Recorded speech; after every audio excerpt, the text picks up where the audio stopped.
kú dédé àkókò yìí o. Ìròyìn Yajoyajo ni mo mú wá sí etí gbọ̀nyìn láti iléeṣẹ́ Jígí Alára ìkànnì 14 tó kalẹ̀ sí ìlú Ìbàdàn ní ìpínlẹ̀ Ọ̀yọ́. Àwọn ọmọ ẹgbẹ́ òkùnkùn ṣe ikú pa olùdíje sípò Counsellor Logun. Iléeṣẹ́ ọlọ́pàá ìpínlẹ̀ Ògùn ti ní àwọn ti bẹ̀rẹ̀ sí ń dọdẹ àwọn èèyàn kan tí wọ́n pè ní ọmọ ẹgbẹ́ òkùnkùn tí wọ́n yìnbọn pa Adeleke Adéyínká tó ń dupò Counsellor ní Abẹ́òkúta. Ìjọba ìbílẹ̀ Gúúsù Abẹ́òkúta ní olóògbé Adeleke ti ń gbìyànjú láti jẹ Counsellor nígbà ayé rẹ̀ ní wọ́ọ̀dù 15 ìdìbò ìjọba ìbílẹ̀ tí yóò wáyé lọ́jọ́ 16 oṣù kọkànlá ọdún 2024 yìí ni olóògbé Adéyínká ti fẹ́ díje bí àwọn yòókù rẹ̀ ọmọ ẹgbẹ́ òṣèlú APC ni.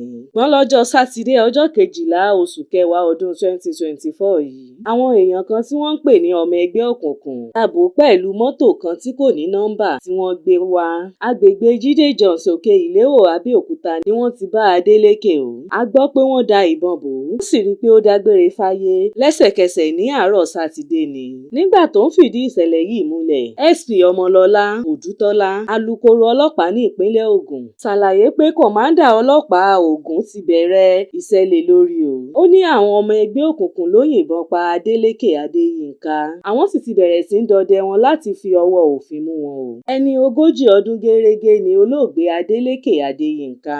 Ṣáájú ikú rẹ̀ gáràjì ọkọ̀ tó wà ní Panṣẹ́kẹ́ ní Abẹ́òkúta la gbọ́ pé ó ti ń ṣiṣẹ́ gẹ́gẹ́ bí ọmọ ẹgbẹ́ ọlọ́kọ̀. Kò ní jù báyìí lọ lórí ìròyìn Yajoyajo fún ti àkókò yìí. Ẹ máa bá wa subscribe sí ìkànnì Jígí Alára ìkànnì 14 tó kalẹ̀ sí ìlú Ìbàdàn ní ìpínlẹ̀ Ọ̀yọ́. Orúkọ tèmi ni Afọláṣadé Abbas láti ìlú Ìbàdàn ní ìpínlẹ̀ Ọ̀yọ́.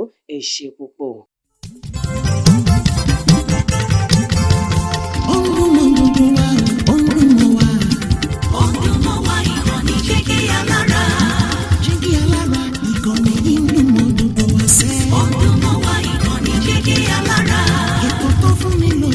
Ètò tó wà ní lọ́yẹ̀ wà ń bẹ̀. Ọdún mọ́ wá ìkànnì Jígí Alára. Ìròyìn lóríṣiríṣi tàbí mọ bó ṣe ń lọ láwùjọ. Ọdún mọ́ wá ìkànnì Jígí Alára. Ìkànnì Jígí Alára.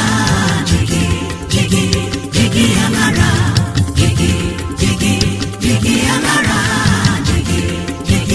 Jígí Alára. Ìkànnì Jígí Alára 14 bàbá gbogbo.